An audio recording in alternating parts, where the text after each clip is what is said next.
हम बात कर लेते हैं उपयुक्त व उत्तम साबुन के गुणों के बारे में। ठीक है,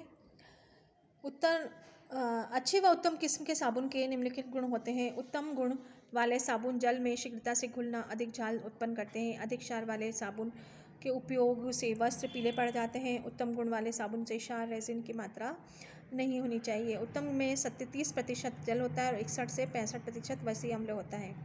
उत्तम गुण वाले साबुन त्वचा व वस्त्रों को मुलायम व चिकना होना चाहिए। अपमार्जन के लिए बात करते हैं अब यहाँ पे। सर्वप्रथम 1907 में अपमार्जक का निर्माण किया गया था। कच्चे पेट्रोलियम से प्राप्त हाइड्रोकार्बन के द्वारा इसका निर्माण किया जाता है। अपमार्जक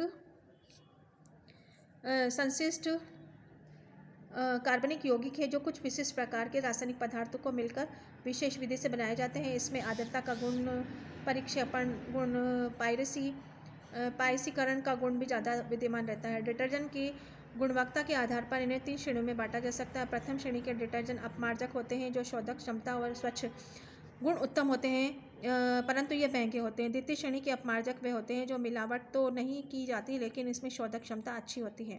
यह प्रथम श्रेणी के अपमार्जकों से थोड़े सस्ते होते हैं। तृतीय श्रेणी के अपमार्जक है कुछ रासायनिक पदार्थ मिला दिए जाते हैं जिससे उसकी शोधक क्षमता बढ़ जाती है। गहरे रंग के रंगीन व सस्ते अपमार्जक होते हैं। अब हम बात कर लेते हैं डिटर्जेंट का अपमार्जक का संगठन। अपमार्जन के प्रमुख 6 संगठक हैं। क्रियाशील अपमार्जक में कुछ तत्वों की उपस्थिति झाग उत्पन्न करने के लिए, कुछ गंदगी को दूर करने के लिए की जाती है। साधारणतः हल्की घरेलू धुलाई में सफलतापूर्वक प्रयोग करने के लिए शक्तिशाली है, परंतु भारी धुलाई के लिए पर्याप्त नहीं होते हैं। अब निर्माण तत्व की बात कर लेते हैं। अपमार्जक में अतिरिक्त शोधक क्षमता बढ़ाने के लिए कुछ निर्माणात्मक तत्व भी रहते हैं। निर्माणक तत्व कार्बनिक व अकार्बनिक दोनों प्रकार के होते हैं। अकार्बनिक वर्ग के निर्माण तत्व मुख्यतः फास्फेट होते हैं जो झाग उत्पन्न नहीं करते हैं, केवल शोधक क्षमता के रखते हैं। कार्बनिक बिल्डर क्रियाशीलता उत्पन्न करने का फेन स्थिरता प्रदान करते हैं। अब उसके बाद कर लेते हैं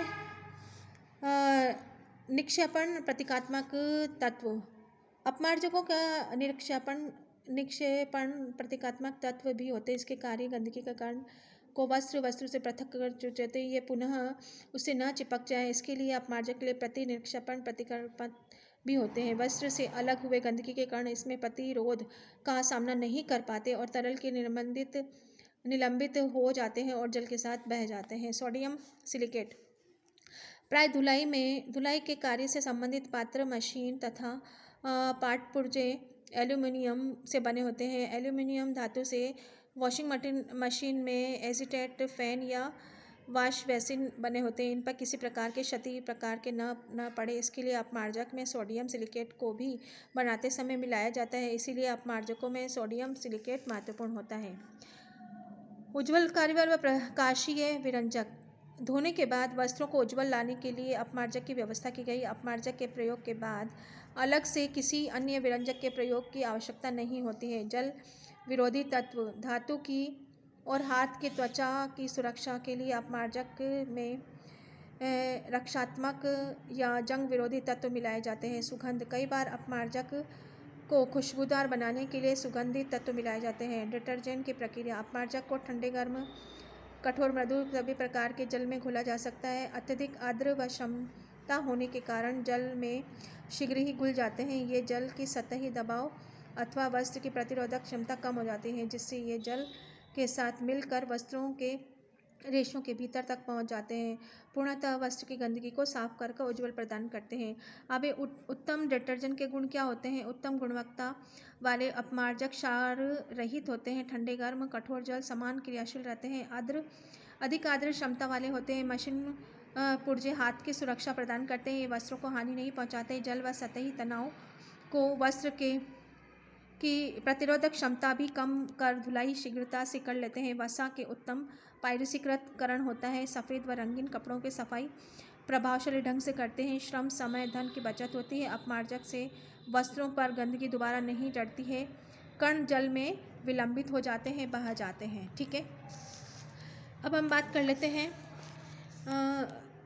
इसमें तालिका साबुन और डिटर्जेंट में अंतर। ये आप लोगों के प्रश्न बन के आएगा, उसमें तो नहीं आएगा ये प्रैक्टिकल में तो, लेकिन थ्योरी में तो आ सकता है। साबुन का निर्माण प्राकृतिक वसा या क्षार से होती है।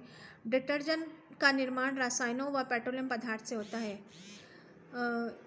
ये कम प्रभावशाली होते हैं, ये गुणों में साबुन से ज़्यादा प्रभावशाली होते हैं। कठोर जल से में कम क्रियाशीलता, मृदु जल से ज़्यादा क्रियाशीलता रहती है। कठोर मृदु जल में समान क्रियाशीलता होती है। साबुन के प्रयोग से श्रम व शक्ति दोनों की अपव्यय होता है, इसमें समय और शक्ति दोनों की बचत होती है। साबुन में विरंजक पदार्थ का समावेश नहीं होता है, अतः सफ़ेद वस्त्रों को चमक लाने के लिए साधक का अन्य प्रयोग करना पड़ता है। इसमें डिटर्जेंट विरंजक पदार्थ मिलाया